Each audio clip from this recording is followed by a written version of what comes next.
So yes guys, welcome back to another basic video of financial management CMA Inter. Okay, so let's start. So last class we tried to understand the two important terms of financial management, that is procurement or another name arrangement of funds and utilization of funds.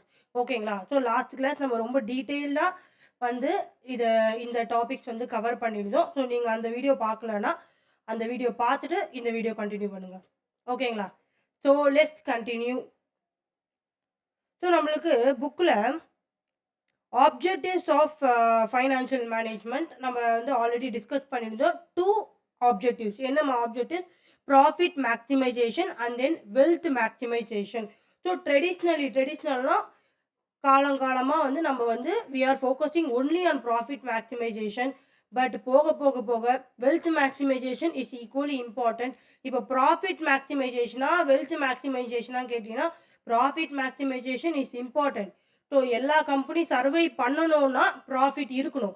அதுக்காக profit பின்னாடியே போகக்கூடாது.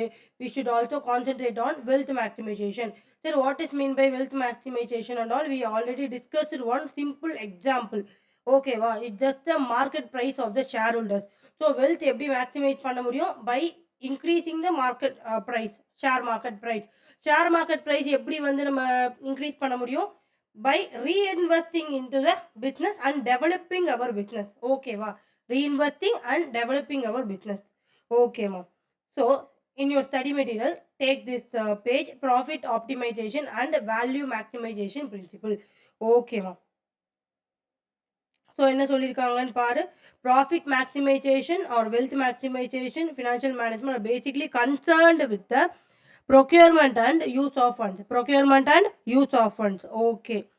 Then over the time objectives of the firm have been changed from the profit maximization to wealth maximization. So நம்ம already சொன்ன மாதிரி first வந்து நம்மளுக்கு profit தான் ஃபோர்மோஸ்டாக இருந்தது. ப்ராஃபிட் இன்க்ரீஸ் பண்ணால் போதும் அப்படின்னு எல்லா கம்பெனியும் இன்க்ரீஸ் பண்ணாங்க. But over the period of time, so நாள் ஆக ஆக, வருஷம் ஆக ஆக, நம்பர் ஆஃப் கம்பெனிஸ் இன்க்ரீஸ் ஆக ஆக, காம்படிஷன் இன்க்ரீஸ் ஆக ஆக ஒன்று புரிஞ்சுது, லைக் ப்ராஃபிட் மேக்ஸிமைசேஷனை விட நம்மளுக்கு வெல்த் மேக்ஸிமைசேஷன் தான் முக்கியம். ஸோ ப்ராஃபிட் மேக்ஸிமைசேஷனை ஆப்ஜெக்டிவாக வச்ச கம்பெனி கூட இப்போ நம்ம என்ன ஆப்ஜெக்டிவ் மெயினாக வச்சுக்கணும்? வெல்த் மேக்ஸிமைசேஷன் தான் மெயினாக வச்சுக்கணும். ஓகேவா? சரி, இப்போ அதை கொஞ்சம் டீட்டெயில்டாக டிஸ்கஸ் பண்ணலாம். எதனால ப்ராஃபிட்லேருந்து நம்ம வெல்த்துக்கு வந்து ஷிஃப்ட் ஆகுறோம்? எதனால ப்ராஃபிட்லேருந்து வெல்த்துக்கு வந்து ஷிஃப்ட் ஆகுறோம்னா, ப்ராஃபிட் மேக்ஸிமைசேஷன் உன்னோட கோலாக வச்சுக்கும் போது சில ஃபேக்டர்ஸ் வந்து அது கன்சிடர் பண்ணாது. என்னென்ன ஃபேக்டர்ஸ் மேம்னா, ரிஸ்க்கு. ஓகேங்களா? ஸோ ரிஸ்க்கு அண்ட் தென் பார்த்தீங்கன்னா இது வந்து full and full profit maximization சொல்லும்போது it's fully based on a profit, not on cash flow. In our first class itself, I made you I explained you an differentiation between the cash flow and then profit. Cash ஃப்ளோக்கும் ப்ராஃபிட்டுக்கும் difference இருக்குது. ஓகேவா? So நீ profit maximization சொல்லும்போது, one minute.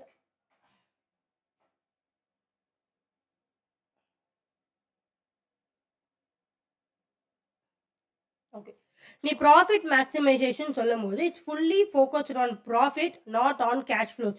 ஆனால் wealth maximization சொல்லும்போது it focused on cash, it considers cash flows also, and its wealth maximization considers risk also. Okay va? Sure. So profit maximization is one of the leading goals for all firms, and as it is reflected in the income statement. Okay va? Income statement we will prepare P&L, like so P&L prepare பண்ணாதான் நம்மளுக்கு ப்ராஃபிட்ன்றது arise ஆகும். So it is the net operating profit tend to increase consequently if the firm portrays efficient performance. So நம்ம company எவ்வளோ அழகாக perform பண்ணுறதுன்றது நம்ம income ஸ்டேட்மெண்ட்டில் தெரிஞ்சிடும். ஏன்னா அதில் ப்ராஃபிட் எவ்வளோன்னு காட்டிட போகுது. ஓகேவா? ஸோ கம்பெனி நல்லா பெர்ஃபார்ம் பண்ணால் தான் நம்மளுக்கு நல்ல ப்ராஃபிட்ன்றது இருக்கும். ஓகேவா? தென் இப்போ ஒருவேளை உன்னோட நெட் ஆப்ரேட்டிங் ப்ராஃபிட் தான் உங்களுக்கு வந்து இபிஐடின்னு சொல்லுவாங்க. ஓகேவா? 10 to டிக்ரீஸ்னா அது டிக்ரீஸ் ஆகிட்டே வருதுன்னு அர்த்தம்னா நீங்கள் புவர் பெர்ஃபார்மன்ஸாக இருக்குது, கம்பெனி வந்து நல்லா பெர்ஃபார்ம் பண்ணலை, லாஸில் போயிட்டுருக்கு அப்படின்னு அர்த்தம். ஓகேவா? என்னது? லாஸில் போயிட்டுருக்குன்னு அர்த்தம். ஓகேவா? ஓகேம்மா. தென் ப்ராஃபிட் மேக்ஸிமைசேஷனும் one of the objective of the business. எதுக்காக? எல்லாருக்குமே வந்து ப்ராஃபிட்ன்றது இருக்கணும். நம்ம நல்லா பெர்ஃபார்ம் பண்ணுறோமான்னு எப்படி தெரியும்? நம்மளுக்கு போட்ட இன்வெஸ்ட்மெண்ட்டை விட அதிகமாக ரிட்டர்ன் வரணும். அந்த அதிகமாக ரிட்டர்னோட டிஃபரன்சியேஷன் தான் என்னது? Profit. Then it serves as an protection against risk. So நம்ம ரிஸ்க்கை கவர் பண்ணுறதுக்கு நம்மக்கிட்ட மணி வேணும். அதுவும் நம்ம ப்ராஃபிட்லேருந்து தான் ஏர்ன் பண்ண முடியும். ஸோ அல்டிமேட்டாக எல்லா கம்பெனியும் பிஸ்னஸ் எதுக்கு ஸ்டார்ட் பண்ணுறாங்க? To earn profit. கொஞ்சம் காசு பார்க்கணும் அவங்க. ஓகேவா? சரி. Arguments in favour of profit maximization. Arguments is nothing but advantages அப்படின்னு சொல்லலாம். ஓகேவா? லைக் வந்து ப்ராஃபிட் மேக்ஸிமைசேஷனால இருக்கிற அதுதான் கோல். நீ ஃபிக்ஸ் பண்ணினா உன்னோட கம்பெனியில் ப்ராஃபிட் மேக்ஸிமைசேஷன் தான் கோல் ஃபிக்ஸ் பண்ணினா அதனால இருக்கு அது அட்வான்டேஜஸ் என்னென்ன? Okay. So when profit earning is the main aim of the business, the ultimate objective should be profit maximization.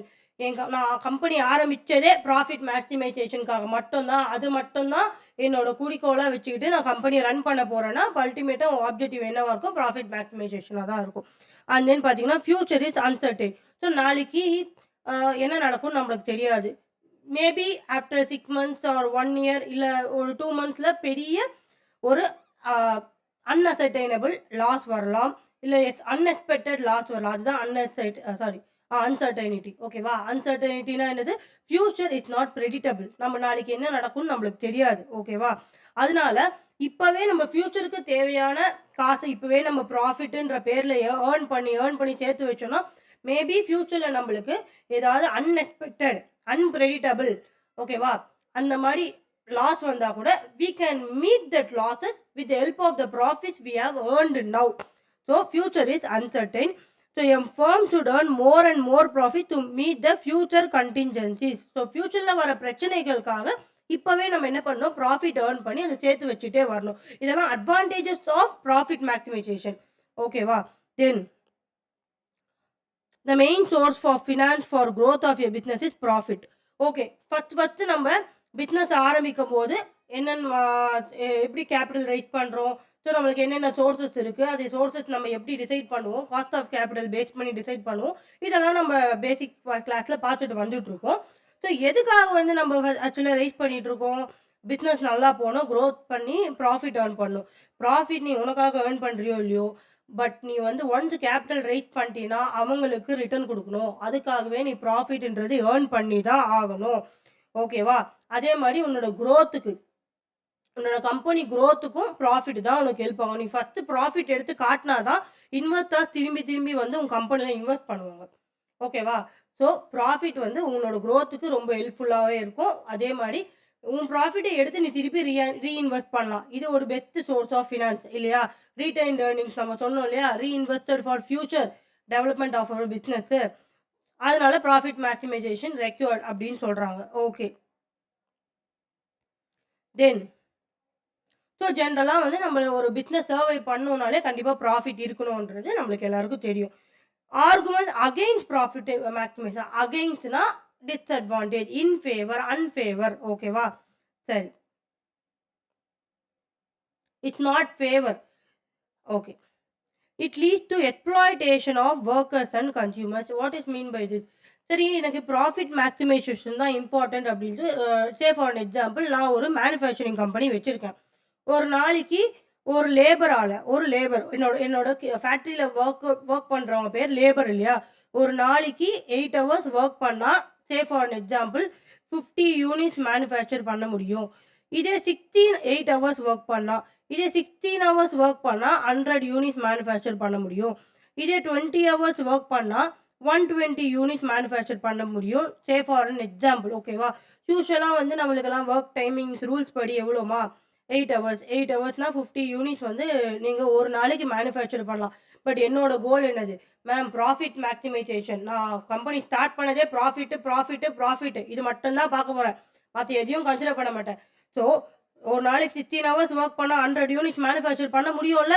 இதனால எனக்கு ப்ராஃபிட்ன்றது இன்க்ரீஸ் ஆகுதுல்ல? ஸோ தட் நான் என்ன பண்ணுவேன்னா என்னோட எல்லா எம்ப்ளாயீஸ், எல்லா லேபர்ஸ், ஃபேக்ட்ரி ஒர்க்கர்ஸ் எல்லாரையும் நான் 16 hours ஒர்க் பண்ண வைக்க போகிறேன்.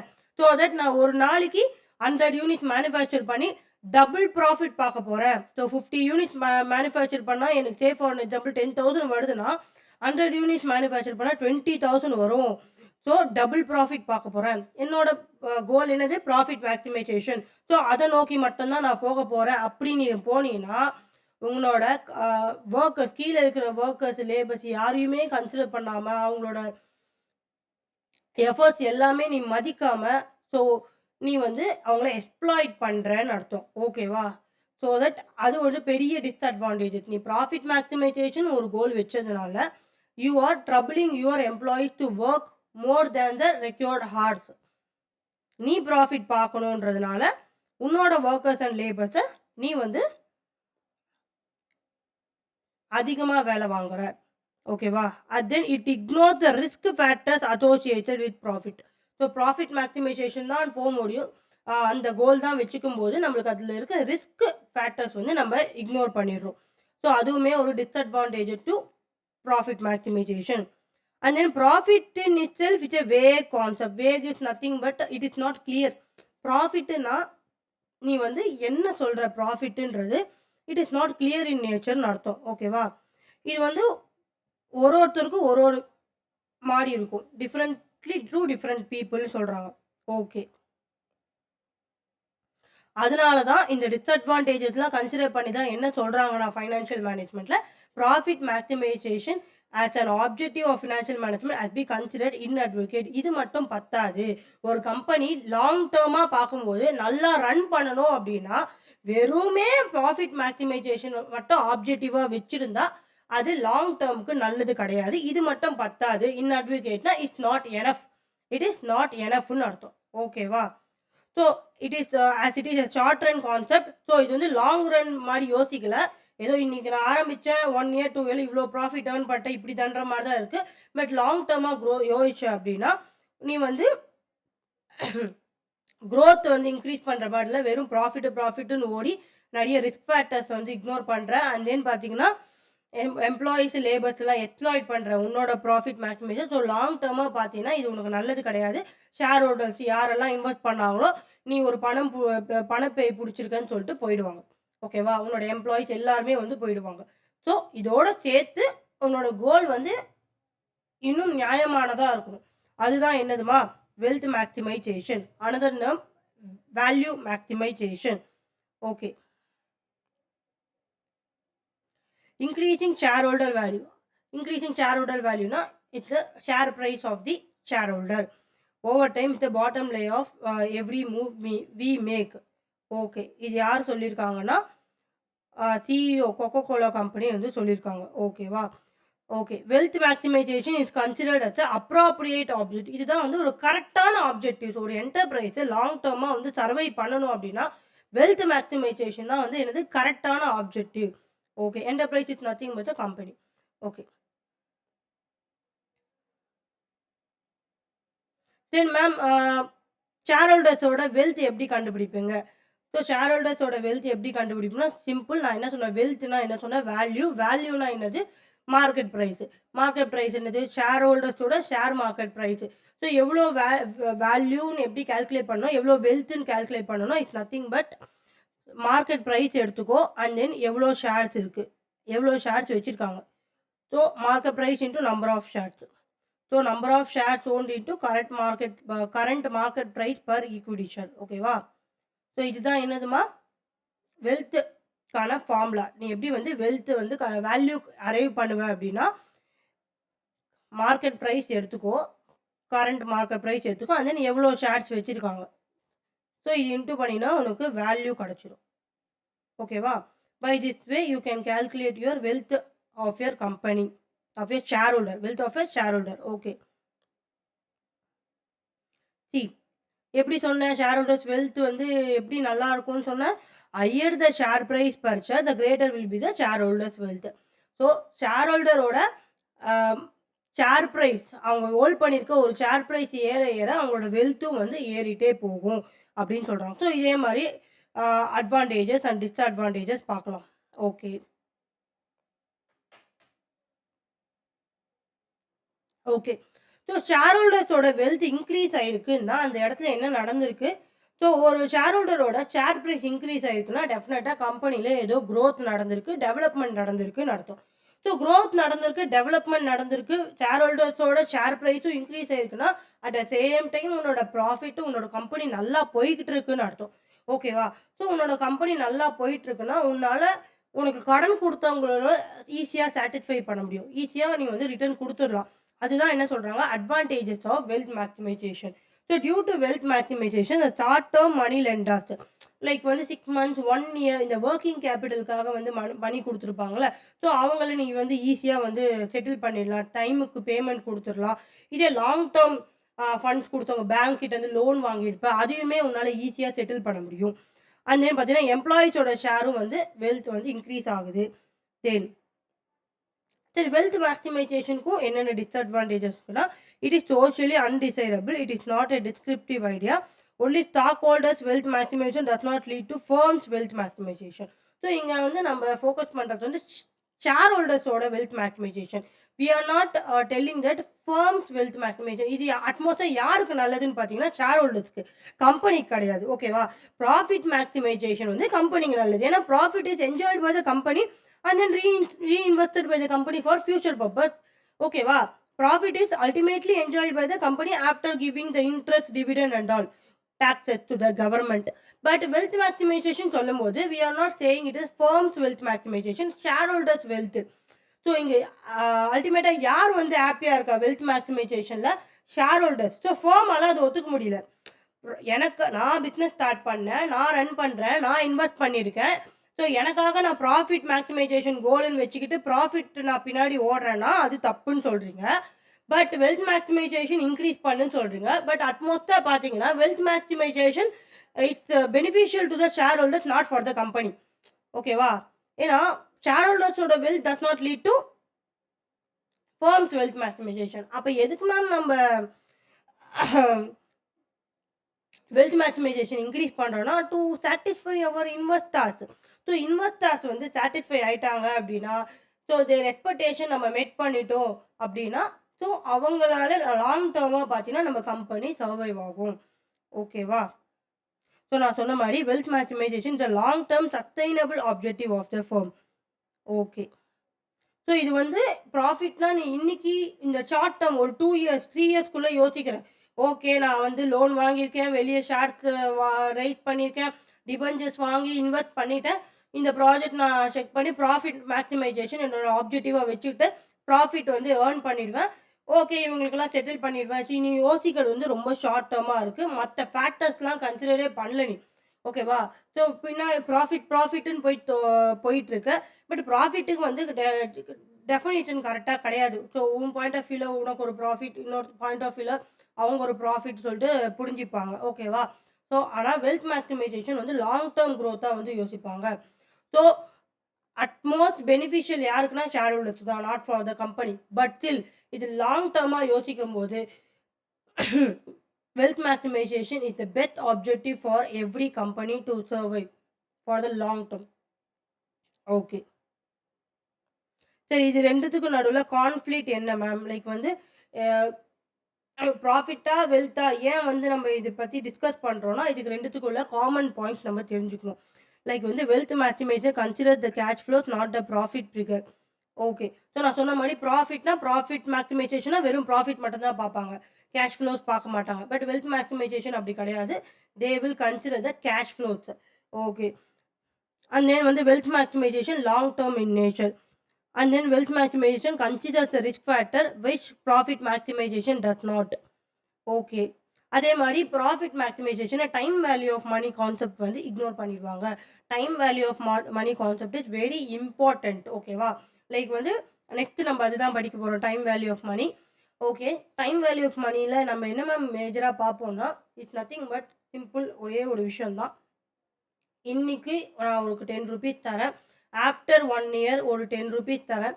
இன்னைக்கு கொடுத்த 10 rupees வேல்யூ அதிகமாக, இது நம்ம டீட்டெயிலாக டிஸ்கஸ் பண்ணுவோம். 1 இயர்க்கு அப்புறம் கொடுத்த 10 rupees வேல்யூ அதிகமானு கேட்டிங்கன்னா, இன்னைக்கு நான் கொடுக்கக்கூடிய 10 rupees வேல்யூ தான் அதிகம். ஏன் மேம் அப்படின்னா, இந்த over the period of time இந்த 1 இயரில் நான் அந்த 10 rupees வச்சு இன்ட்ரெஸ்ட் ஏதாவது இன்வெஸ்ட் பண்ணி இன்ட்ரெஸ்ட்ன்றது ஏர்ன் பண்ணுவேன். ஸோ இப்போ என் கையில் இருக்கிற 10 rupeesக்கு தான் வேல்யூ அதிகம். 1 இயர்க்கு அப்புறம் இருக்கிற 10 rupeesக்கு இன்னைக்கு வச்சிருக்க 10 ரூபீஸை விட 1 இயர்க்கு அப்புறம் இருக்கக்கூடிய 10 ரூபீஸோட வேல்யூ டெஃபினட்டா கம்மியாகும். With examples, with time lines we will discuss in time value of money concept. ஓகேவா? So wealth maximization objective consider the time value of மணி.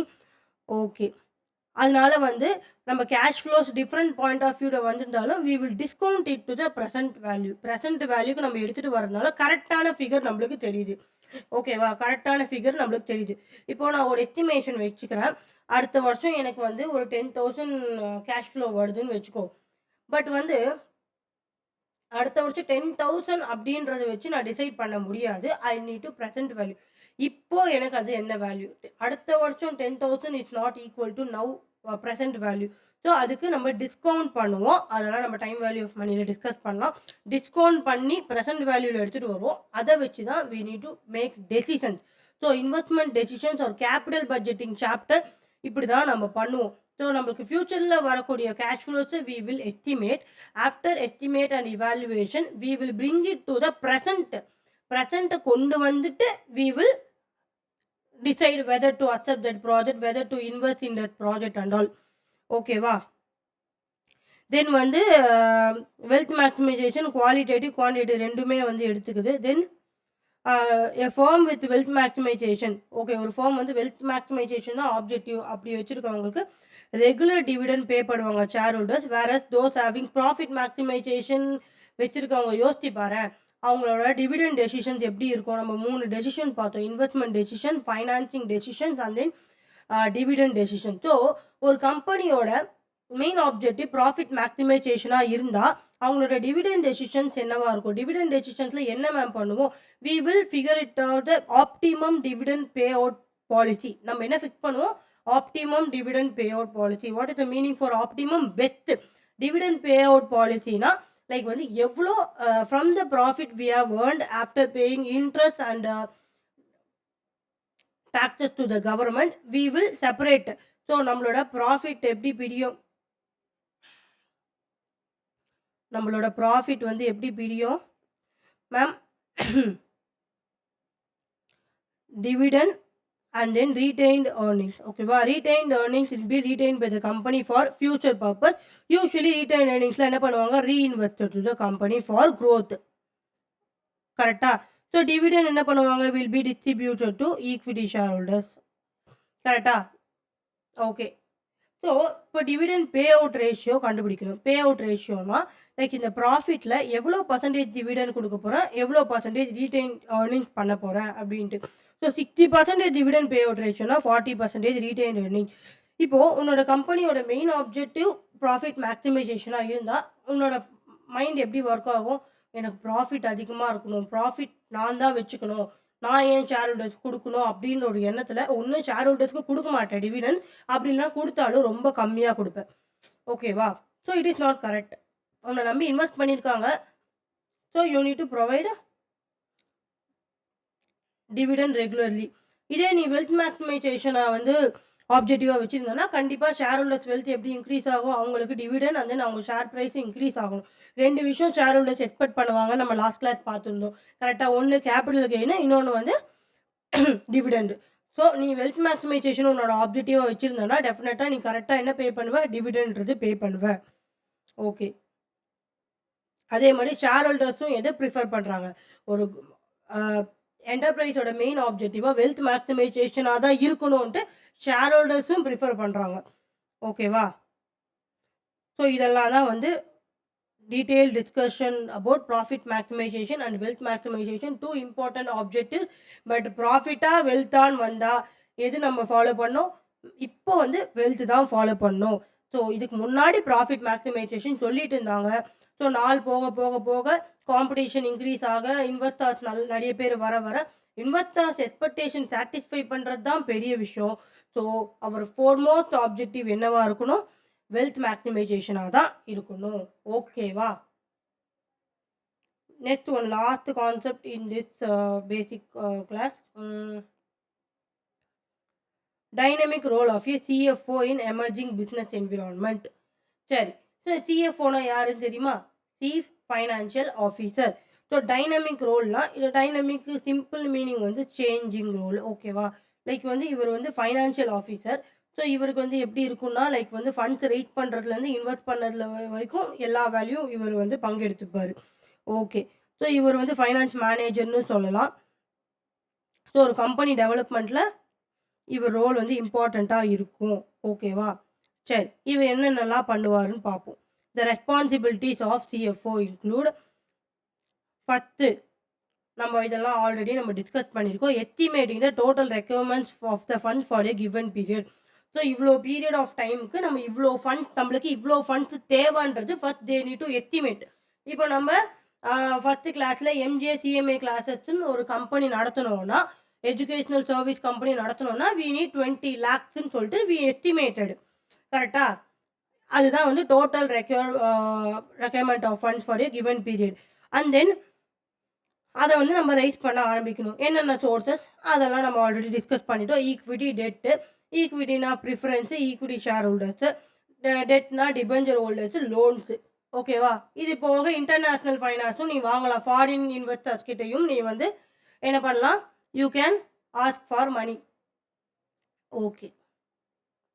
தென் சொன்ன மாதிரி raising funds to various sources both national and international keeping in mind the cost effectiveness. So நம்ம cost of capital consider பண்ணி அது எப்படி consider பண்ணுவோம்? 3 விஷயம் பார்த்தோம் லாஸ்ட் கிளாஸில். Nature, cost and then nature, cost, ரிஸ்கா? 1 minute. Yeah, risk, cost, control. Risk, cost, control இதை பேஸ் பண்ணி நம்ம என்ன பண்ணுவோம்? We will raise funds. Next once raise பண்ணியாச்சு, இன்வெஸ்ட் பண்ணணும். இன்வெஸ்ட்மெண்ட் எங்கே பண்ணுவோம்? Long term, short term. So long term again capital investment decision. Short term இது ஒர்க்கிங் கேபிட்டல். அண்ட் தென் பார்த்தது funding day to day working capital requirements. Then பார்த்தீங்கன்னா நம்ம எல்லாருமே வந்து கேஷ் ட்ரான்சாக்ஷன் பண்ணலை. கேஷ் ட்ரான்சாக்ஷன் பண்ணால் யாராலையுமே பிஸ்னஸ் பண்ண முடியாது. ஸோ ஆஸ் ஏ கஸ்டமர் நம்ம என்ன எதிர்பார்க்குறோம்? கிரெடிட் எதிர்பார்க்குறோம். அதே மாதிரி 1 minute. ஓகே. ஸோ பிஸ்னஸ் வந்து கேஷ் இன்வெஸ்ட் பண்ணி ஒரு பொருளை மேனுஃபேக்சர் பண்ணுறாங்கன்னு வச்சுக்கோங்களேன். ஒரு ஃபினிஷ்டு கூட்ஸ் மேனுஃபேக்சர் பண்ணுறாங்க. ஓகேவா? இது வந்து யாருக்கு? இவங்க நம்ம தான் வந்து மேனுஃபேக்சரர். நம்ம தான் யார்? மேனுஃபேக்சரிங் ஒரு கம்பெனி. ஓகேவா? ஃபினிஷ்டு கூட்ஸ் வந்து நம்ம யாருக்கு செல் பண்ணுறோம் அப்படின்னா ஒரு ஒரு ஹோல்சேலருக்கு செல் பண்ணுறோம். ஓகேவா? ஹோல்சேலருக்கு செல் பண்ணுறோம். ஹோல்சேலரும் வந்து கிரெடிட்டில் தான் வாங்குவார். ஹோல்சேலர் என்ன பண்ணுவார்? கிரெடிட்டில் வாங்குவார். ஸோ இது ரீட்டெய்லருக்கு போகும். ரீட்டெய்லருக்கு போனதுக்கப்புறம் ஃபைனலாக ஒரு கஸ்டமருக்கு போகும். ஓகேவா? இப்படி தான் வந்து சர்க்குலேட் ஆகுமா? ஸோ இவரும் வந்து கிரெடிட்டில் தான் வாங்குவார். ரீட்டெய்லரும் ஹோல்சேலர்கிட்ட கிரெடிட்டில் தான் வாங்குவார். As a customers we are also willing to buy in credit or EMI option something. நம்ம வந்து என்ன பண்ணுவோம்? ஒன்று இஎம்ஐ ஆப்ஷனில் பே பண்ணுவோம். இல்லைனா நம்ம கேஷ் பே பண்ணுவோம். ஓகேவா? ஸோ நம்ம கேஷ் கொடுத்துருவோம். இதே ரீட்டெயிலர் இப்படி போகும். இப்படி போகுமா? அட் த எண்டு தான் வந்து யாருக்கு போகுது? இந்த பிஸ்னஸ் மேனுஃபேக்சர் பண்ண கம்பெனிக்கு போகுது. ஓகேவா?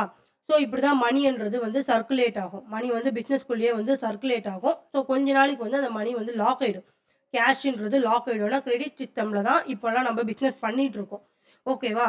ஸோ ஆன் டைம் வந்து டெட்டாஸ் கிட்டேருந்து நம்ம காசு வாங்கணும். டெட்டாஸ்னால் யார்? நம்மளுக்கு கடன் பட்டவங்க. ஓகேவா? நம்ம கஸ்டமர்ஸ்ன்னு வச்சுப்போங்க. ஆன் த டைம் நம்ம வாங்கணும். வாங்கினா தான் நம்மளுக்கு திருப்பி ரீஇன்வெஸ்ட் பண்ண கரெக்டாக இருக்கும். அவனும் கொடுக்காம நம்மளும் கொடுக்காம இப்படி போனால் பிஸ்னஸ் கரெக்டாக இருக்காது. ஓகேவா? So collecting on time from debtors and paying to creditors on time. நான் சொன்ன மாதிரி டெட்டாஸ் கிட்டேருந்து நம்ம வாங்க வேண்டியதை வாங்கி நம்மளோட கிரெடிட்டாருக்கு நம்ம பே பண்ணணும். ஓகேவா? ஸோ இந்த எக்ஸாம்பிளில் ரீட்டெய்லர் கஸ்டமர் கிட்ட ரீட்டெய்லருக்கு கஸ்டமர் யாரு மேம்? ரீட்டெய்லருக்கு கஸ்டமர் வந்து டெட்டார். சாரி, ரீட்டெய்லருக்கு கஸ்டமர் வந்து டெட்டாரு. ஸோ ரீட்டெய்லர் கஸ்டமர் கிட்டேருந்து காசு வாங்கி they need to pay that to the creditor. Wholesaler ரீட்டெய்லருக்காரு கிரெடிட்டார். கடன் குடுத்தவங்க கிரெடிட்டார். கடன் பட்டவங்க வந்து டெட்டார்.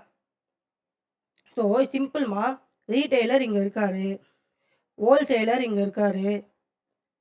ஹோல்சேலர் கிட்ட இருந்து ரீட்டெய்லர் வந்து கிரெடிட் பேசிஸ்ல கூட்ஸ வாங்கியிருக்காங்க.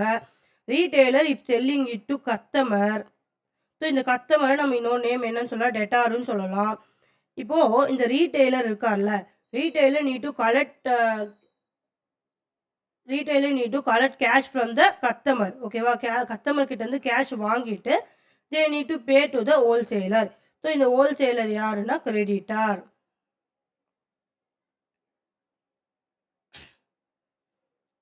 தென் ஃபண்ட்ஸை மேனேஜ் பண்ணணும். அண்ட் தென் எல்லா ஸ்டேக் ஹோல்டர்ஸ்னா கம்பெனியோட கனெக்ஷனில் இருக்கிற எல்லாரும். நாட் ஓன்லி ஷேர் ஹோல்டர்ஸ், கம்பெனியோட கனெக்ஷனில் இருக்கிற எல்லாரும். It also include the managers, directors, employees and then பார்த்தீங்கன்னா creditors, debenture holders, equity share holders, கடன் கொடுத்தவன் எல்லாருமே. ஓகேவா? ஸ்டேக் ஹோல்டர்ஸ்னா ஒரு லைன் எடுத்துக்கோ. All persons who are all connected with the company. And then paying interest on borrowings. Bank கிட்ட வந்து லோன் வாங்கினேன், டைமுக்கு இன்ட்ரெஸ்ட் பே பண்ணு. Repaying lenders on due date. Then பார்த்தீங்கன்னா ஷேர் ஹோல்டர்ஸோட வேல்யூ இன்க்ரீஸ் பண்ணணும், வெல்த் இன்க்ரீஸ் பண்ணணும். அண்ட் தென் கேபிட்டல் மார்க்கெட்ஸ்குள்ளே உள்ளே போகணும், அவேர்னஸ் கொடுக்கணும், காம்படிட்டிவ்ல ஸ்ட்ரென்த் வரணும். அண்ட் தென் பார்த்தீங்கன்னா corporate governance is the practices, rules and regulation we need to follow that. ஓகேவா? அதெல்லாம் ஃபாலோ பண்ணணும். ஓகே. தென் பார்த்தீங்கன்னா காம்படிஷன்லையும் வந்து நீங்கள் முன்னாடி தெரியணும். டெக்னாலஜிக்கலாக சேஞ்ச் பண்ணணும். புது புது டெக்னாலஜிக்கல் அப்டேட் வர வர நீங்களும் வந்து உங்களோட பிஸ்னஸ் அதுக்கேற்ற மாதிரி அடாப்ட் பண்ணிகிட்டே போகணும். இப்போ ஏஐ வருதுன்னா நம்ம அதெல்லாம் அடாப்ட் ஆகுறோம்ல, அந்த மாதிரி அந்த டெக்னாலஜிகள் வரும்போது அதோட நம்ம சர்வை பண்ணுற மாதிரி அடாப்ட் ஆகிற மாதிரி நம்ம கம்பெனியும் நம்ம வந்து ஃப்ளெக்சிபிளாக வச்சுக்கணும். அந்த இன்ஃப்ளேஷன் வரும்போது இன்ட்ரெஸ்ட் ரேட்லாம் இன்க்ரீஸ் ஆகும்போது நம்ம என்னன்னு பார்த்துக்கணும். தென் ஃப்ளக்சுவேட்டிங் டாக்ஸ் லாஸ். ஸோ இதுக்கு எல்லாத்துக்குமே வந்து நம்ம ரெடியாக இருக்கணும். சேஞ்சிங் என்விரான்மெண்ட்டாக இருக்கும். ஸோ நம்ம அது எல்லாத்தையுமே வந்து தாண்டி தான் அந்த காம்படிஷன் எல்லாம் பிரேக் பண்ணி தான் நம்மளால நிற்க முடியும். ஓகேவா? சரி. திருப்பியும் அதே தான் வருது. ஸோ சிஎஃப்ஓ என்னெல்லாம் பண்ணுவாங்க அப்படின்னு சொல்லி investment decision, financial decision, dividend decision, best utilization of fixed assets. So இதுதான் capital budgeting. Then working capital management. இதெல்லாம் நம்ம தனித்தனி சாப்டர் டீட்டெயிலாக பார்க்க போகிறோம். Cost control. Okay. And then இதெல்லாம் போக ஒரு ஃபினான்ஷியல் மேனேஜராக, ஒரு ஃபைனான்ஸ் மேனேஜராக, சிஎஃப்ஓவா இந்த ரோல்லாம் தாண்டி then also need to follow some other acts. என்னென்னு பார்த்தீங்கன்னா கம்பெனிஸ் ஆக்ட் ஃபாலோ பண்ணோம், செபி ஃபாலோ பண்ணோம், securities and exchange board of India. Then பார்த்தீங்கன்னா ஃபெமா ஆக்ட். நீங்கள் வந்து foreign transaction, foreign exchange transaction, foreign கரன்சியில் இன்வால்வ் ஆயிருக்கீங்க அப்படின்னா இதெல்லாமும் you need to follow. Okay. Theory wise basis of financial management is completely over. So நம்ம next class வந்து time value of money continue பண்ணலாம், ஸ்டார்ட் பண்ணலாம். ஓகேவா? இப்போ இந்த கிளாஸில் நம்ம இன்கம் ஸ்டேட்மெண்ட் டிஸ்கஸ் பண்ணலாம். ஓகேவா? Okay.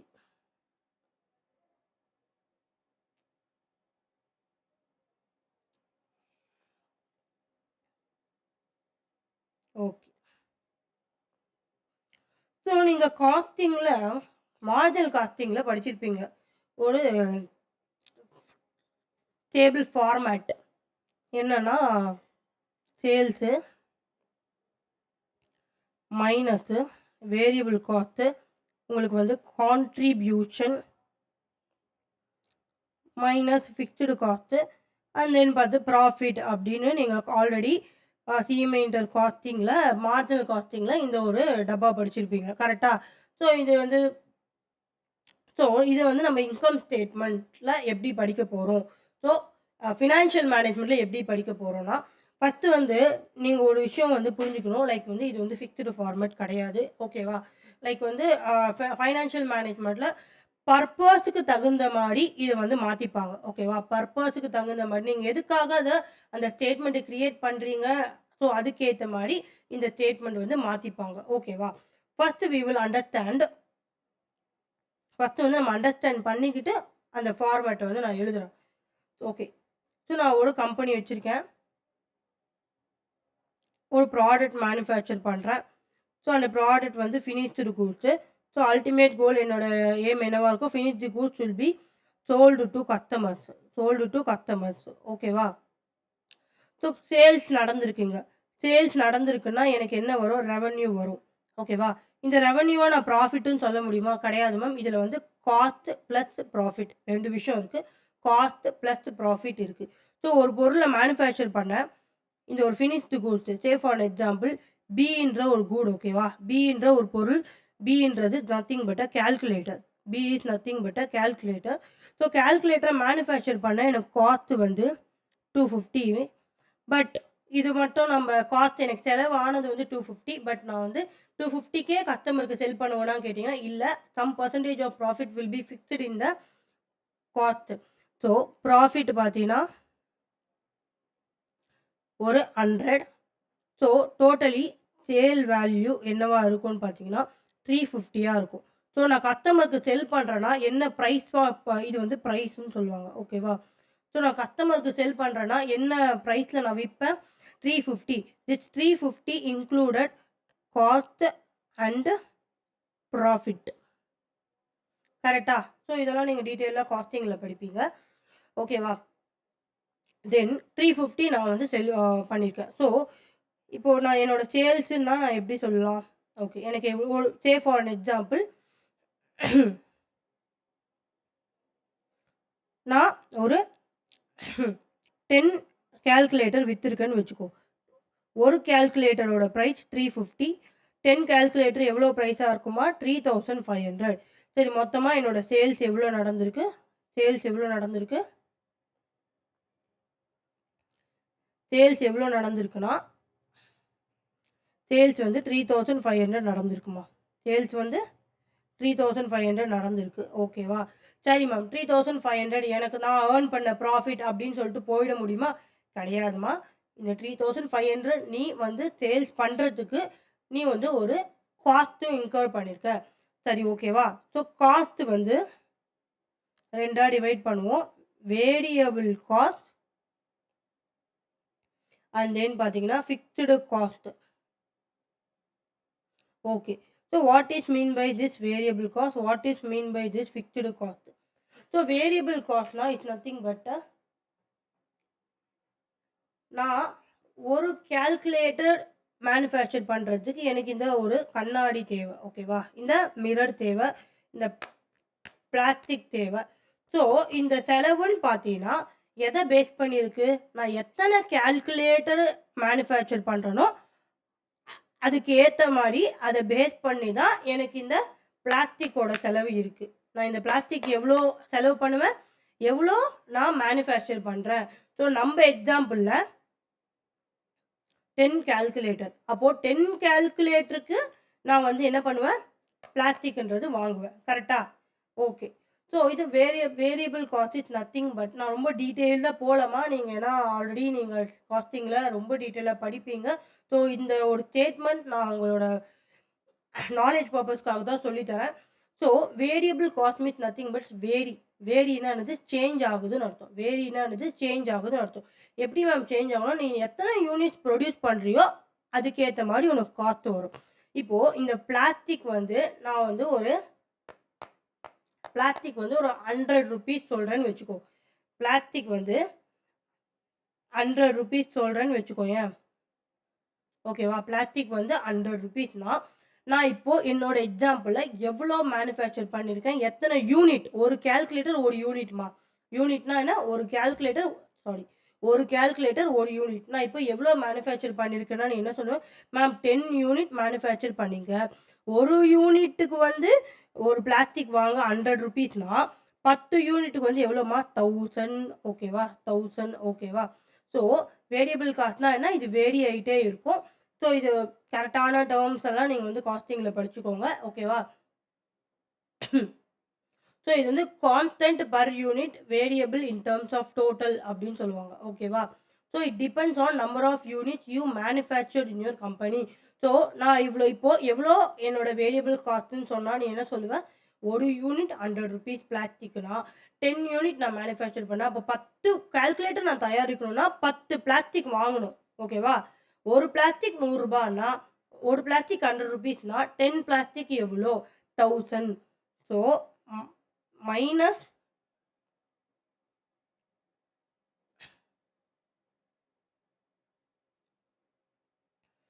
Variable cost 1000. Okay ma'am. 2500 என்னோட ப்ராஃபிட் நான் வீட்டுக்கு எடுத்துகிட்டு போயிடலாமா? இதையே வந்து நான் கஸ்டமர்ஸ்க்கு ஐ மீன் டிவிடெண்டு, இன்ட்ரெஸ்ட்லாம் பே பண்ண ஆரம்பிச்சு, இருப்பா இரு. சேல்ஸ்லேருந்து வேரியபிள் காஸ்ட் தான் எடுத்தேன். ஓகேவா? நான் என்ன சொன்னேன்? Cost is divided into variable cost and then fixed cost. Fixed cost அது என்னதுன்னா, இட்ஸ் நத்திங். Wait minute. இப்போ நீ மேனுஃபேக்சரிங் பண்ணுறேன்னு சொல்லிட்ட. என்ன பண்ணுற? கால்குலேட்டரை மேனுஃபேக்சரிங் பண்ணுறேன்னு சொல்லிட்டோம். ஓகேவா? கால்குலேட்டரை மேனுஃபேக்சரிங் பண்ணுறேன்னு சொல்லிட்டேன். எங்கே மேனுஃபேக்சர் பண்ணுவேன்? ஒரு ஃபேக்ட்ரியில். ஓகேவா? நான் வந்து அவ்வளோ பெரிய பணக்காரன் இல்லை. எனக்கும் சொந்தமாலாம் ஃபேக்ட்ரி கிடையாது. நானே அதை ரெண்ட்டுக்கு தான் எடுத்திருக்கேன். ஓகேவா? ரெண்ட்டுக்கு எடுத்திருக்கேன். இப்போ அது நான் ரெண்ட் பே பண்ணணும்ல, அந்த ஃபேக்ட்ரிக்கு ரெண்ட் பே பண்ணணுமா இல்லையா? ஸோ இந்த நான் ஒரு கால்குலேட்டரை தயாரித்து விற்கிறதுக்கு ஃபேக்ட்ரிக்கு ஃபஸ்ட்டு ரெண்ட் பே பண்ணணும். அதுக்கப்புறம் தான் அந்த ஃபேக்ட்ரிக்குள்ளேயே விடுவான் என்ன. ஃபேக்ட்ரிக்கு ஃபஸ்ட்டு ரெண்ட் பே பண்ணி அந்த ஃபேக்ட்ரிக்குள்ளே விட்டா தான் நான் வந்து என்ன ஸ்டார்ட் பண்ணுவேன்? மேனுஃபேக்சரிங் ஸ்டார்ட் பண்ணுவேன். அதுக்கப்புறம் தான் பிளாஸ்டிக் வாங்கி கால்குலேட்டர் வாங்குவேன். கரெக்டா? கால்குலேட்டர் மேனுஃபேக்சர் பண்ண அதுக்கப்புறம் தான் ஐ வில் செல்லு. சேல்ஸுன்றது ஒன்று வரும். Sales price is equal to cost plus profit இதெல்லாம் நம்ம பார்த்துட்ருக்கோம். கரெக்டா? ஸோ நீ இந்த கால்குலேட்டரை மேனுஃபேக்சர் பண்ணணும்னா, ஸோ உனக்கு இந்த பிளாஸ்டிக் மட்டும் செலவு கிடையாது. இந்த பிளாஸ்டிக், இந்த பட்டன்ஸ் நான் சொன்ன இந்த 100 ரூபா மட்டும் செலவு கிடையாது. நீ ரெண்ட்டும் பே பண்ணி ஆகணும். ஸோ அது வந்து ஏன் ஃபிக்ஸ்டு காஸ்ட்டுன்னு சொல்கிறோம். ஏன் வந்து best example for fixed cost ரெண்ட்டுன்னு தான் சொல்லுவாங்க. எங்கே போனாலும் நீ ஃபஸ்ட்டு எக்ஸாம்பிள் ரெண்ட்டாக தான் இருக்கும். ஒரு ஃபேக்ட்ரிக்கு ரெண்ட் வந்து பே பண்ணுற. சரி, ஏன் மேம் ஃபஸ்ட்டு ரெண்ட்டை வந்து ஃபிக்ஸ்டு காஸ்ட்டுன்னு சொல்கிறோன்னா, இப்போது ஒரு பிளாஸ்டிக் ஒரு கால்குலேட்டர் மேனுஃபேக்சரிங் பண்ணுறதுக்கு ஒரு பிளாஸ்டிக் வேணும்னு சொன்னேன். அந்த பிளாஸ்டிக்கோட காஸ்ட்டு 100 ரூபா அப்படின்னு சொன்னேன். இப்போது ரெண்ட் வந்து சே ஃபார் அன் எக்ஸாம்பிள் ஒரு 2000 வச்சுக்கோ. ரெண்ட் வந்து 2000. ரெண்ட் எவ்வளோ? ஓகே, ரெண்ட் வந்து 2000 கொடுக்குறேன்னு வச்சுக்கோ. இப்போது என்னோட ஓனர் இருப்பாங்களே, ஃபேக்ட்ரி ஓனர், அவர் வந்து நீ எவ்வளோ கால்குலேட்டர் மேனுஃபேக்சர் பண்ணுறேன்னு பார்க்க போகிறாங்களா? ஓகே, அக்ரிமெண்ட் போடலாம். நீ 5 கால்குலேட்டர் மேனுஃபேக்சர் பண்ணா எனக்கு 1000 ரூபாய் கொடு. 10 கால்குலேட்டர் மேனுஃபேக்சர் பண்ணா 2000 ரூபாய் கொடு. இல்லை 20 கால்குலேட்டர் மேனுஃபேக்சர் பண்ணா 15,000 கொடு. இப்படியா கேட்க போகிறாங்க? நீ மேனுஃபேக்சர் பண்ணு, பண்ணாமல் போ. 2 கால்குலேட்டர் பண்ணு, 10 கால்குலேட்டர் பண்ணு, அதை செல் பண்ணாமல் போ. எனக்கு என்னோட ரெண்ட் தேவை. யார் சொல்லுவா? நம்மளோட ஓனர் சொல்லுவார். எந்த owner? Factory owner. Factory owner என்ன சொல்லுவார்? நீ மேனுஃபேக்சர் பண்ணு, பண்ணாமல் போ. செல் பண்ணாமல் போ. எனக்கு அதெல்லாம் தெரியாது.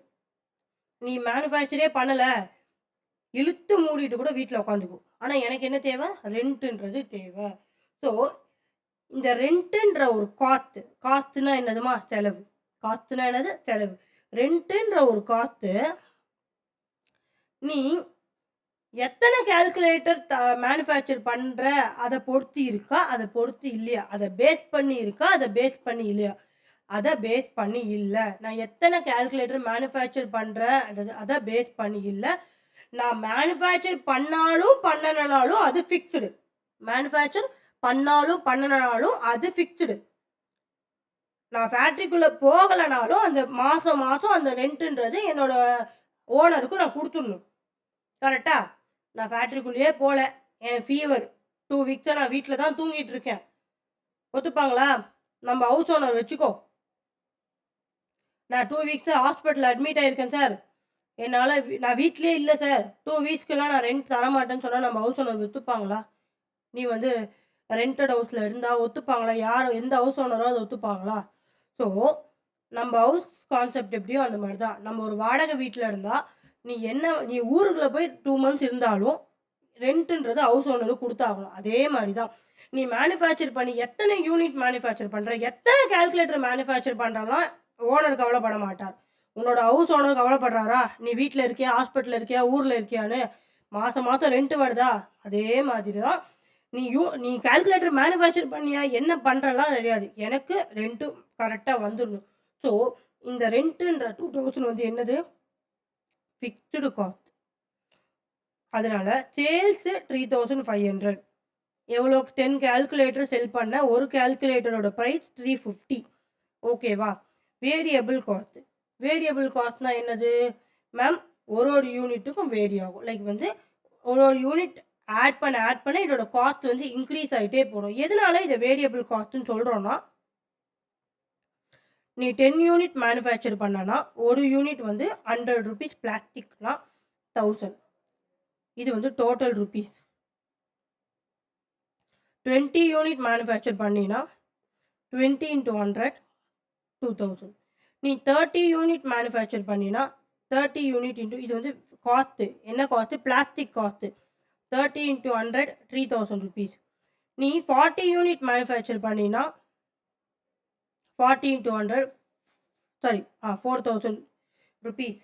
இது வந்து டோட்டல். ஸோ ஓகேவா? டோட்டல்.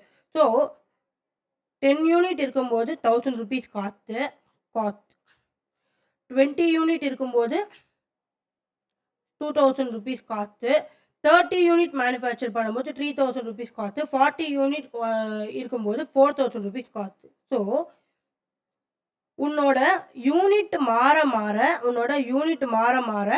உன்னோட காஸ்ட்டும் வந்து மாறுதா? இதுக்கு பேர் தான் வேரி. வேரி ஆகுது. வேரினா என்னது? சேஞ்ச். சேஞ்ச் எப்படின்னு சொல்லுவாங்க? டெல்டா இப்படி சொன்னா அது சேஞ்சுன்னு அர்த்தம். ஓகேவா? இது வந்து உனக்கு லீவரேஜ் சாப்டர்ல இப்படி யூஸ் பண்ணுவோம். ஸோ இது என்னதுமா? இதுக்கு பேர் சேஞ்சுன்னு அர்த்தம். ஓகேவா? ஓகே. சேஞ்ச் ஆச்சு அப்படின்னா உன்னோட யூனிட் இன்க்ரீஸ் பண்ண உன்னோட காஸ்ட் இன்க்ரீஸ் ஆகுது. யூனிட் இன்க்ரீஸ் பண்ண காஸ்ட் இன்க்ரீஸ் ஆகுது. யூனிட் டிக்ரீஸ் பண்ண காஸ்ட் டிக்ரீஸ் ஆகும். இந்த மாதிரி ஒரு ரிலேஷன்ஷிப்ல இருந்தா யூனிட் இன்க்ரீஸ் ஆகுது, காஸ்ட் இன்க்ரீஸ் ஆகுதுன்னா இதுக்கு பேர் என்னது? Variable cost. இதுக்கு பேர் என்னதுமா? Variable cost. இது பியூரா எதை டிபெண்ட் பண்ணியிருக்குன்னா உன்னோட நம்பர் ஆஃப் யூனிட்ஸை டிபெண்ட் பண்ணி இருக்கு. ஸோ வேரியபிள் காஸ்ட் எப்படி சொல்லலாம்னா வேரியபிள் காஸ்ட் இன் டோட்டல் வந்து சேஞ்ச் ஆகும். சேஞ்ச் ஆகுதா? அங்கே பேர் டோட்டல் காஸ்ட் 1000 2000 3000 சேஞ்ச் ஆகுதா? உன்னோட யூனிட் வந்து இன்க்ரீஸ் ஆக உன்னோட டோட்டல் காஸ்ட் வந்து இன்க்ரீஸ் ஆகுது. வேரியபிள் காஸ்ட் பெர் யூனிட் வந்து கான்ஸ்டன்ட். இது எல்லாமே நீ காஸ்டிங்ல படிச்சிருப்ப. வேரியபிள் காஸ்ட் இன் டோட்டல் வந்து சேஞ்ச் ஆகும். வேரியபிள் காஸ்ட் பெர் யூனிட் வந்து கான்ஸ்டன்ட். மேம் பெர் யூனிட் கான்ஸ்டன்ட்னா constant is nothing but same. Constant is nothing but same. Okay. என்னது மேம் கான்ஸ்டன்ட் சேம் அப்படின்னா வேரியபிள் காஸ்ட் பெர்னா 1ன்னு அர்த்தம். யூனிட்னா என்ன காஸ்ட்? உனக்கு என்ன செலவுன்னு நான் சொன்னேன்? பிளாஸ்டிக் செலவு. ஒரு யூனிட்டுக்கு பிளாஸ்டிக் செலவு எவ்வளோ? 100. ஸோ இதில் பாரு அது ஏதாவது மாறுதா? இங்கேயும் 100 இங்கேயும் 100 இங்கேயும் 100 இங்கேயும் 100 தான். So per unit wise cost பார்த்தீங்கன்னா சேம். பட் டோட்டலில் டிஃபர் ஆகுது. ஸோ இதுதான் வந்து variable cost in total will change. Variable cost per unit வந்து கான்ஸ்டன்ட் ஆர் சேம். ஓகேவா? தென் சரி மேம் ஃபிக்ஸ்டு காஸ்ட் வந்து மாறாதுன்னு சொல்லிட்டீங்க. ஓகேவா? Fixed cost will be constant in total. Like 2000னா 2000பா. 2000னா 2000. ஓகேவா? நீ மேனுஃபேக்சர் பண்ணுறியா பண்ணலையா எவ்வளோ பண்ணுற எத்தனை நாளைக்கு எவ்வளோ தடவை பண்ணுறலாம் கிடையாது. 2000 பெர் மந்த் ஃபிக்ஸ்டு. ஓகேவா? ஸோ சேல்ஸ்லேருந்து வேரியபிள் காஸ்ட் என்னோட செலவை நான் எடுத்துட்டேன்னா மிச்சம் இருக்கிற அமௌண்ட்டை வந்து நான் என்னால் வந்து ப்ராஃபிட்டுன்னு உரிமை கொண்டாட முடியாது. மிச்சம் இருக்கிற அமௌண்ட்டை என்னால் ப்ராஃபிட்டுன்னு உரிமை கொண்டாடவே முடியாது. அப்போது இன்னும் நம்மளுக்கு ஒரு செலவு இருக்குது. அதுதான் வந்து ஃபிக்ஸ்டு காஸ்ட்டு. ஃபிக்ஸ்டு காஸ்ட்டு ஒரு 2000 போக. ஸோ இதுக்கு பேர் என்ன மேம்னா சேல்ஸ்லேருந்து வேரியபிள் காஸ்ட்டு மைனஸ் பண்ணிட்டீங்கன்னா உனக்கு என்ன வரும்னா கான்ட்ரிபியூஷன் வரும். கான்ட்ரிபியூஷன்னா இது டைரெக்டாக ப்ராஃபிட் சொல்ல முடியாது. ஸோ நீ ஒரு சேல்ஸ் பண்ணியிருக்கன்னா அதில் காஸ்ட்டு போக உனக்கு கையில் நிற்கிறது கான்ட்ரிபியூஷன். ஓகேவா?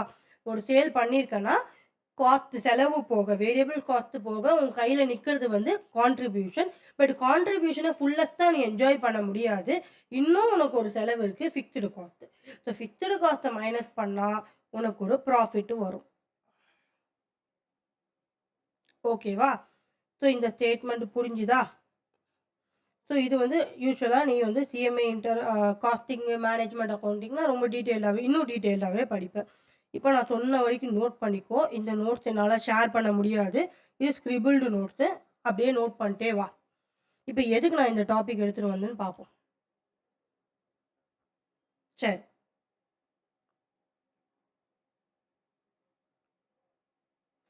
We will try to understand income statement.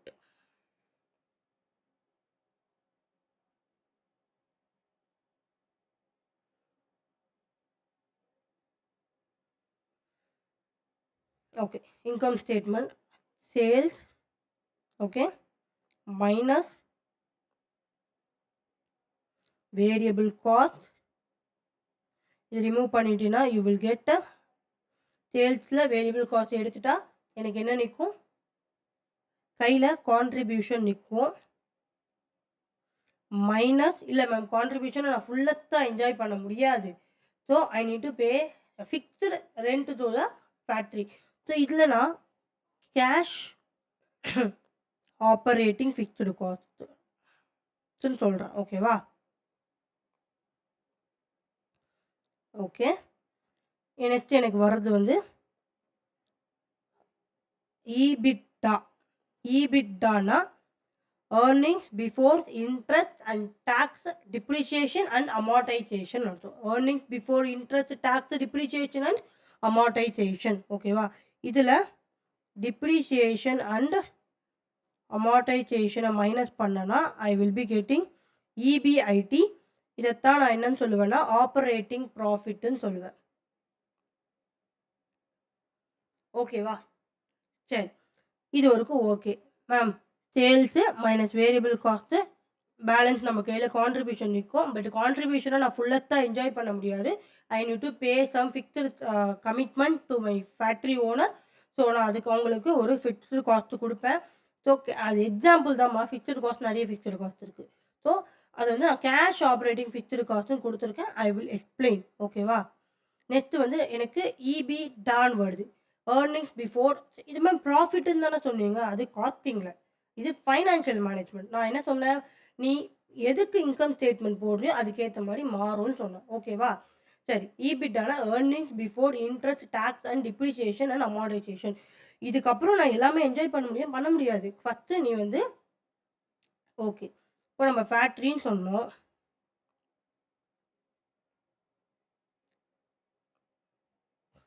ஃபேக்ட்ரின்னு சொன்னீங்க மேம். ஃபேக்ட்ரியில் எப்படி நான் பொருள் மேனுஃபேக்சர் பண்ணேன்? இப்போ நம்மளோட கால்குலேட்டர் பிஸ்னஸ்ஸு, கால்குலேட்டர் நம்ம எப்படி மேனுஃபேக்சர் பண்ணோம்? கண்டிப்பாக ஒரு மெஷின் இருக்கணும். கரெக்டாக? மெஷின் தானே மேனுஃபேக்சர் பண்ணோம். நம்ம கையாலேயே பண்ணிகிட்டு இருக்கோம். கரெக்டாக? அந்த மெஷினை ஆப்ரேட் பண்ண லேபர்ஸ் இருக்காங்க. ஓகேவா? ஆனால் மெஷினரி இருக்கணும். சரி, மெஷின்ஸ் இருக்குது. மெஷின்ஸுன்றது என்னது? Fixed asset. அக்கௌண்ட்ஸில் என்ன படிச்சிருக்கோம்? மெஷினோட வேல்யூ சேமாக இருக்குமா? கிடையாது. யூஸ் பண்ண அதோட வேல்யூ டிக்ரீஸ் ஆகிட்டே போகும். அதை நம்ம என்ன பண்ணுவோம்? டிப்ரிஷியேட் பண்ணிட்டே வரும். டிப்ரிசியேஷன் கான்செப்ட்லாம் அக்கௌண்ட்ஸில் படி. இப்போ டிப்ரிசியேஷனாக என்னெல்லாம் நம்மளால் சொல்லிக் கொடுக்க முடியாது. பட் டிப்ரிசியேஷனாக என்னென்னா மெஷினோட வேல்யூ குறைஞ்சிக்கிட்டே வரும். அது நம்ம டிப்ரிசியேஷன்ற பேரில் பிஎன்எல்ல மைனஸ் பண்ணிட்டே வரும். ஓகேவா? ஸோ டிப்ரிசியேஷன்றது ஒரு நான் கேஷ் எக்ஸ்பெண்டிச்சர். டிப்ரிசியேஷன்றது என்னது? நான் கேஷ் எக்ஸ்பெண்டிச்சர். அதாவது இப்படி ஒரு எக்ஸ்பெண்டிச்சர்னா செலவு நம்மளுக்கு தெரியும். இப்படி ஒரு செலவு என்னோட ஓனரோட பேக்கெட்லேருந்து போகுதா? கம்பெனியோட ஓனர், மேனுஃபேக்சரிங் கம்பெனியோட ஓனர் பேக்கெட்லேருந்து இப்படி ஒரு செலவு டிப்ரிசியேஷன் என் கையிலேருந்து கொடுத்துருக்கேன் அப்படின்னு சொன்னால் பரவாயில்ல, நீ டெபிட் பண்ணலாம் பிஎன்எல்ல. இப்போ ஏன் டெபிட் பண்ணுறேன்னா இது நான் கேஷ் எக்ஸ்பெண்டிச்சர். ஓகேவா? நான் கேஷ்னா உண்மையாக என் கையிலேருந்து கேஷில் போகல. ஆனால் மெஷினோட வேல்யூ பேலன்ஸ் ஷீட்டில் இருக்குல்ல. சே ஃபார் எக்ஸாம்பிள் நான் மெஷினுக்கு வந்து 5 lakhs கொடுத்து வாங்கியிருக்கேன். அது வந்து பேலன்ஸ் ஷீட்டில் எங்கே இருக்கும்? மெஷின் வந்து பேலன்ஸ் ஷீட்டில் எங்கே இருக்கும்னா அசட் சைடில் 5 lakhன்னு போட்டிருப்பேன். இது இயர் 1. இயர் 2 அசெட்னா என்னது? என்னோட சொத்து. ஓகேவா? என்னோட சொத்து. இயர் 2 வந்து அசெட்டோட வேல்யூ அதே 5 லேக் இருக்குமான்னு கேட்டிங்கன்னா, இருக்காது. ஏன் மேம்னா, இந்த ஒரு 1 இயர் நான் வந்து யூஸ் பண்ணியிருக்கேன்ல மெஷினு. யூஸ் பண்ண அது பழசு. புதுசு கிடையாது. யூஸ் பண்ண அது வந்து ஹோல்ட் ஆயிடுச்சு. அந்த ஓல்டுன்றதுக்கு அதோட மதிப்புன்றது கம்மியாகும். அது கம்மி ஆகுதுன்னு காட்டுறதுக்காக வி ஆர் டிப்ரிஷியேட்டிங். ஓகேவா? டிப்ரிசியேஷன மைனஸ் பண்ணி போடணும். ஓகேவா? சரி. அதனால உன்னோட ப்ராஃபிட் வந்து நீ ஃபுல்லா ஏர்ன் பண்ண முடியாது. நீ வந்து மைனஸ் டிப்ரிசியேஷன் பண்ணணும். சரி. மேம் அமார்டைசேஷன் ஒண்ணு சொன்னீங்கல்ல, அது என்ன? நம்மளுக்கு அசெட்ல 2 டைப் இருக்கு. Tangible and then intangible. Ma'am டான்ஜிபிள்னா வி கேன் சிம்பிளா சொல்லணும்னா நம்மளோட சி அண்ட் டச். உன்னால பார்க்க முடியும், உன்னால டச் பண்ண முடியும், உன்னால ஃபீல் பண்ண முடியும். இப்ப என்னோட மைக்குனா ஐ கேன் டச் திஸ். இப்போ ஒரு பென்னுனா I can touch this and feel that I am holding this iPad pencil. ஓகேவா? ஓகே. இது இன்டான்ஜிபிள்னா உன்னால வந்து அத அ டச்சோ, ஃபீலோ பண்ண முடியாது. பட் அதுக்கு ஒரு அதுவும் ஒரு அசெட் தான். அது ஒரு சொத்து தான். பட் அதுக்கும் நம்ம ஒர்க்கிங் அவுட் பண்ணணும். இன்டான்ஜிபிள்னா ஒரு best example goodwill, trademark, copyright. So இதெல்லாம் வந்து ஒரு டாக்குமெண்ட்ஸ். ஓகேவா? பட் இதெல்லாம் நம்மளோட அசெட் பிராண்ட். நம்மளோட பிராண்டுன்னா அது ஒரு அசெட் தானே. நம்மளுக்கு இப்போ ஒரு பிராண்ட் இருக்கு. ஸோ இப்போ எம்ஜே சிஎம்ஐ கிளாஸஸ்னா ஒரு பிராண்ட் இருக்கு அப்படின்னா, அது என்னோட சொத்து, அசெட். ஓகேவா? ஸோ அது வந்து என்ன மாரி அசெட்டு? டான்ஜிபிளா, இன்டான்ஜிபிளான்னு கேட்டீங்கன்னா, இன்டான்ஜிபிள் அசெட். சரி மேம், இதுக்கு வந்து இப்போ வேல்யூ குறையிற மாரி யூஸ் பண்ண வேல்யூ குறையாதமா? ஓகே. இந்த காப்பிரைட், ட்ரேட்மார்க் இதுக்கெல்லாம் வந்து நீ வந்து அ எப்படி வந்து டான்ஜிபிள் அசெட்ஸ்க்கு நீ டிப்ரிசியேஷன் மைனஸ் பண்றியோ, இதுக்கு என்ன டெர்ம் யூஸ் பண்ணுவாங்கன்னா, அமார்டைசேஷன் யூஸ் பண்ணுவாங்க. டான்ஜிபிள்னா டிப்ரிசியேஷன் பண்ணுவ. 2ஓட கான்செப்ட் வைஸ் சேம். பட் பேரு தான் வந்து டான்ஜிபிளுக்கு டிப்ரிசியேஷன் யூஸ் பண்ணுவ. இன்டான்ஜிபிளுக்கு அமார்டைசேஷன் யூஸ் பண்ணுவ. ஓகேவா? டான்ஜிபிளுக்கு டிப்ரிசியேஷன், இன்டான்ஜிபிளுக்கு அமார்டைசேஷன் யூஸ் பண்ணுவ. சரி. இப்போ டிப்ரிசியேஷனுக்கு ஃபுல் எக்ஸ்ப்ளனேஷன் பார்த்தாச்சு. அது உன்னோட ப்ராஃபிட்லேருந்து என்ன மைனஸ் பண்ணணுமா? Depreciation and amortization. ஸோ நீ sales minus variable cost minus fixed காஸ்ட்க்கு அப்புறம் என்ன வந்திருக்கு நம்மளுக்கு? ஏர்னிங்ஸ். அது வந்து ஒரு ஏர்னிங்ஸு. ஆனா, அதெல்லாம் இன்னும் பிஃபோர் இன்ட்ரெஸ்ட்னா இன்னும் என்னோட கடன்காரங்களுக்கு நான் இன்ட்ரெஸ்ட் பே பண்ணல. டாக்ஸ் கவர்மெண்ட்டுக்கு இன்னும் டாக்ஸ் பே பண்ணல. Depreciation and amortisation. இன்னும் டிப்ரிசியேஷன் அண்ட் அமார்டைசேஷன் ரிமூவ் பண்ணலன்னு அர்த்தம். இதெல்லாம் பண்றதுக்கு முன்னாடி வந்த ஒரு ஏர்னிங்ஸ். எல்லாத்தையும் சேர்ந்து இருக்கிற ஒரு ஏர்னிங். இதுவும் என்னால ஃபுல் எக்ஸா என்ஜாய் பண்ண முடியாது.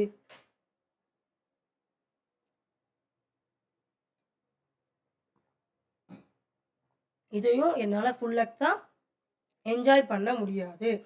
So first depreciation and amortization minus பண்ணிட்டு எனக்கு என்ன வரும்?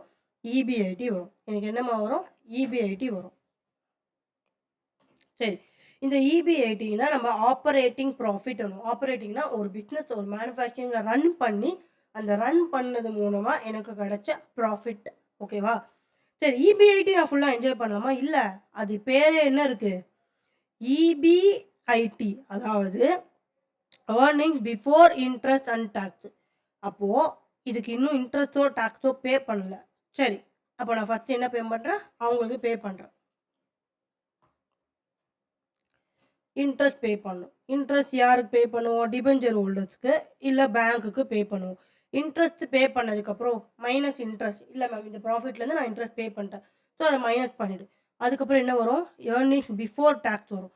அப்போ இதுவும் நான் ஃபுல்லா என்ஜாய் பண்ணணும். இல்லம்மா, இன்னும் டாக்ஸ் பே பண்ணல. Earnings before tax. So minus tax. அதுக்கப்புறம் என்ன வரும்? Earnings after tax. மேம், இத நான் ஃபுல்லா என்ஜாய் பண்ணலாமா? ஓகே. Earnings after tax. இதுக்கு தான் நம்ம வந்து ப்ராஃபிட் ஆஃப்டர் டாக்ஸ் பேட்ன்னு சொல்லுவோம். என்ன சொல்லுவோம்? பேட். ஓகேவா? இந்த பேட்ல தான் நம்ம யார் யாருக்கு குடுக்கணும்னு பார்த்தீங்கன்னா, ஈக்விட்டிக்கு குடுக்கணும், ப்ரிஃபரன்ஸுக்கு குடுக்கணும். சரி. டிவிடெண்ட். யாருக்கு ஃபர்ஸ்ட் டிவிடெண்ட் பே பண்ணுவோம்? ப்ரிஃபரன்ஸ் ஷேர் ஹோல்டர்ஸ்க்கு. ஸோ இதுலேருந்து மைனஸ் ப்ரிஃபரன்ஸ் டிவிடெண்ட் நீ மைனஸ் பண்ண அப்படின்னா, இப்போ ஃபுல் அண்ட் ஃபுல் வந்து ஏர்னிங்ஸ் யாருக்காக இருக்கு? ஈக்விட்டி ஷேர் ஹோல்டர்ஸ்க்காக இருக்கு. ஸோ என்னன்னு சொல்லலாம்னா, earnings available for equity share holders. ஓகேவா? இத இஏஇஎஸ்ன்னு சொல்லுவோம். இஏஇஎஸ்ன்னு சொல்லுவோம். இதுலேருந்து நம்ம ஈக்விட்டி டிவிடெண்ட மைனஸ் பண்ணணும். இதுலேருந்து நம்ம என்ன மைனஸ் பண்ணணும்? ஈக்விட்டி டிவிடெண்ட மைனஸ் பண்ணோம் அப்படின்னா, யூ வில் பேலன்ஸ் ஏதாவது இருந்தா, அது வந்து என்னவா இருக்கும்? ரீட்டெயின்டு ஏர்னிங்ஸா இருக்கும். ஓகேவா? இதுலயே வந்து நீ என்ன பண்ணலாம்னா, இஏஇஎஸ் இருக்குல்ல, earnings available for equity share. இதுல நம்பர் ஆஃப் ஈக்விட்டி இதெல்லாம் வந்து கேபிட்டல் ஸ்ட்ரக்சர்ல யூஸ் ஆகும். நம்பர் ஆஃப் ஈக்விட்டி ஷேர்ஸை நீ டிவைட் பண்ணனா, you will be getting the earnings per share. அதாவது ஒரு ஷேர் ஹோல்டர் ஒரு ஷேர் வச்சிருக்காருன்னா, அதுலேருந்து அவருக்கு எவ்வளோ ஏர்னிங்ஸ் வந்திருக்கு, income. So earnings per share வந்து நீ கால்குலேட் பண்ணலாம். ஏர்னிங் பெர் ஷேர் வந்து நீ கால்குலேட் பண்ணலாம். ஸோ இங்கே பாரு, இதுதான் வந்து இன்கம் ஸ்டேட்மெண்ட் ஃபினான்ஷியல் மேனேஜ்மெண்ட்டில். ஸோ சேல்ஸ் வேரியபிள் நம்மளுக்கு என்ன சொன்னோம்? காஸ்ட் வந்து 2ஆ டிவைட் ஆகும் ma'am. Variable cost and then fixed cost. Okay. So variable cost வந்து வேரி ஆகும்னு சொன்னோம். கான்ட்ரிபியூஷன் நம்மளால் ஃபுல்லாக என்ஜாய் பண்ண முடியாது. நம்மளுக்கு ஃபிக்ஸ்டு காஸ்ட் இருக்குது. So minus cash operating fixed cost. இதை எக்ஸ்பிளைன் பண்ணுறேன். ஓகேவா? ஸோ நெக்ஸ்ட்டு இபிட்டா வரும். அதாவது இந்த ஏர்னிங்ஸ் வந்து எப்படி வந்திருக்குன்னா, இன்னும் நான் என்னோட டிபெஞ்சர் ஹோல்டர்ஸ்க்கு இன்ட்ரெஸ்ட் பே பண்ணல, இந்த ப்ராஃபிட்லேருந்து டேக்ஸ் பே பண்ணல, டிப்ரிசியேஷன் அமார்டைசேஷன் பண்ணல. ஸோ டிப்ரிசியேஷன் இதில் கால்குலேட் பண்ணுவோம். டேஞ்சிபிள், அமார்டைசேஷன் வந்து intangible asset. So minus depreciation and amortization பண்ணதுக்கப்புறம் you will be getting the operating profit. Operating profit தான் என்னன்னு சொல்லுவோம்? இபிஐடி. ஸோ மைனஸ் இன்ட்ரெஸ்ட் வந்து டிபெஞ்சர் ஹோல்டர்ஸ்க்கு. தென் டேக்ஸ்க்கு அப்புறம் என்ன வரும்? பேட். இந்த பேட் தான் யார் பிடிச்சிப்பா? ஈக்விட்டி ப்ரிஃபரன்ஸ் டிவிடெண்ட் பே பண்ணும். இதுலேருந்து உங்களுக்கு டிவிடெண்ட் பே பண்ணும். ஃபஸ்ட்டு யாருக்கு டிவிடெண்ட் பே பண்ணுவோம்? ப்ரிஃபரன்ஸ் டிவிடெண்ட் பே பண்ணுவோம். அதுக்கப்புறம் இருக்கிற ஏர்னிங்ஸ் எல்லாருக்குமே யாருக்காக அவைலபிளாக இருக்குது? ஈக்விட்டி ஷேர் ஹோல்டர்ஸ்க்காக அவைலபிளாக இருக்குது. அதனால தான் இதுக்கு பேர் என்னது? Earnings available for equity share holders. அதுக்கப்புறம் ஈக்விட்டி டிவிடெண்ட் மைனஸ் பண்ணினா you will be getting the retain earning. And then earnings available for equity share ஹோல்டர்ஸில் divided by number of equity shares போட்டிங்கன்னா ஒரு ஷேருக்கு எவ்வளோ ஏர்னிங்ஸ்னு தெரியும். இதுக்கு பேர் வந்து ஏர்னிங்ஸ் பெர் ஷேர். ஒரு ஷேருக்கு எவ்வளோ ஏர்னிங்ஸ் தெரியும். இதுக்கு பேர் வந்து ஏர்னிங்ஸ் பெர் ஷேர். சரி, இப்போ ஃபிக்ஸ்டு அசெட் அந்த கேஷ் ஆப்ரேட்டிங் ஃபிக்ஸ்டு காஸ்ட்னு சொன்னால அந்த கதைக்கு வருவோம்.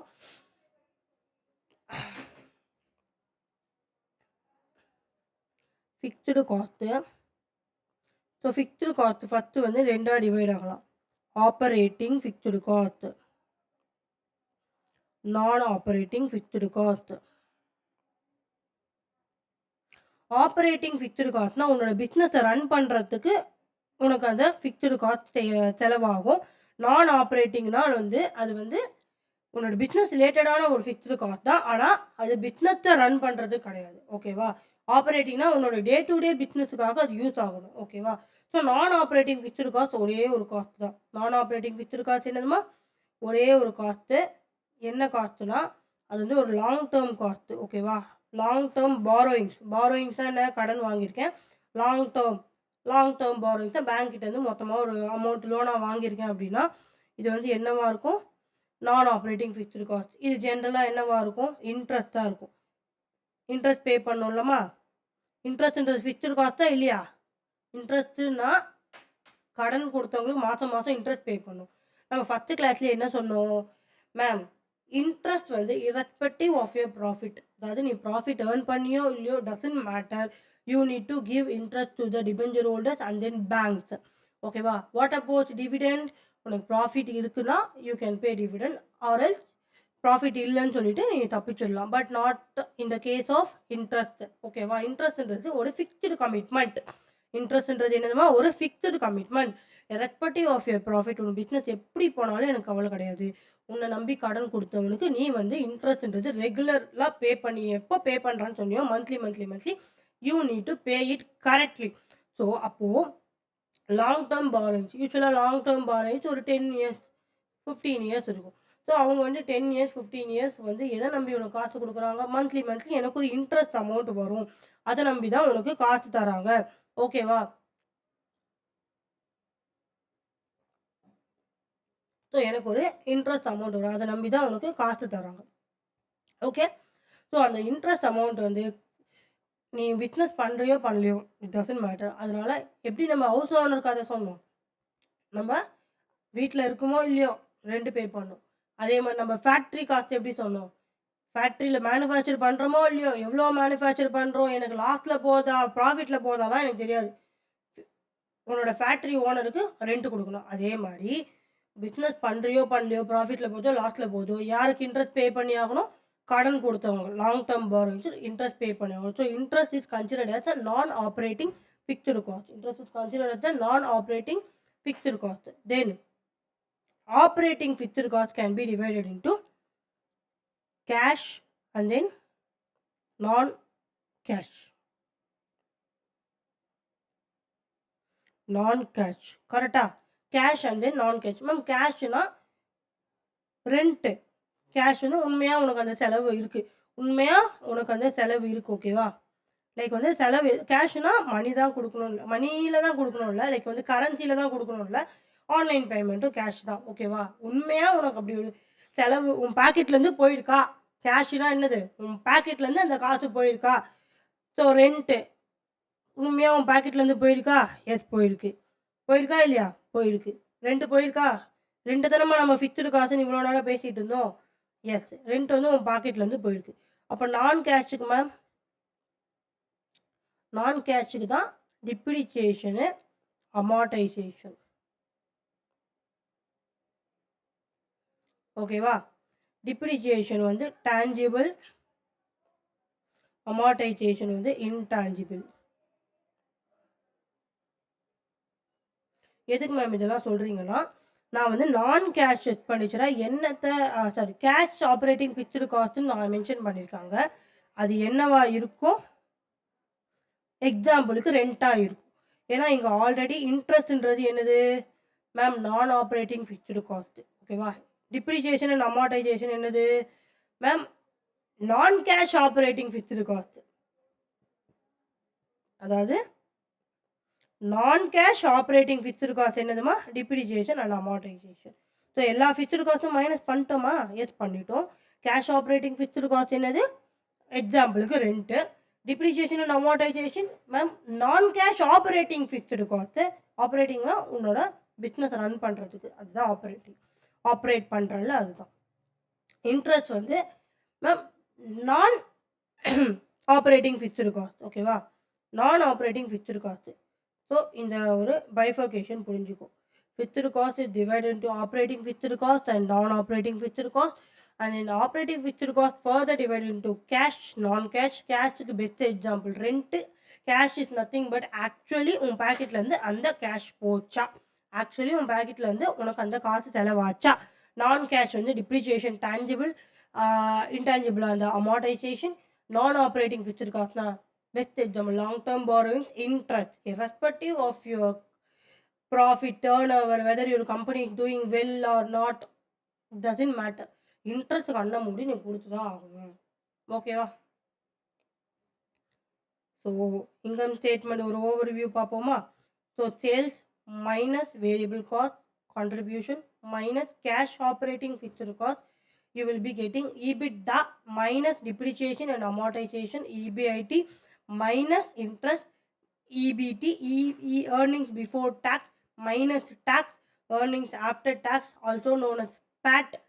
So PAT will be shared by the equity shareholders and preference shareholders by way of dividend. First we need to give dividend to preference shareholders, so minus preference dividend. So இது வேணால் confuse ஆனால் erase பண்ணிக்கோ.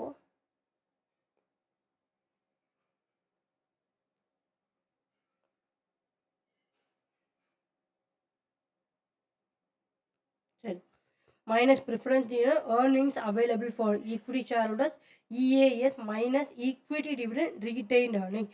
We can also calculate earnings per share based on EAS divided by number of equity shares, EPS. ஓகேவா? EPS. Okay. And then fixed cost bifurcation. Okay, wow. I hope basics you are very clear now.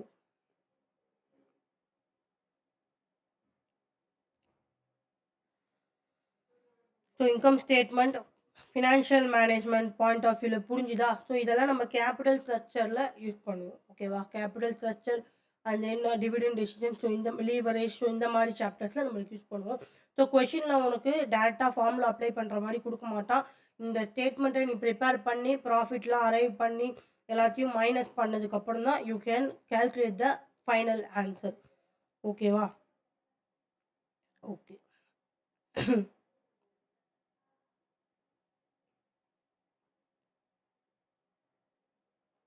Okay, thank you. So next class we will start with the time value of money. Okay.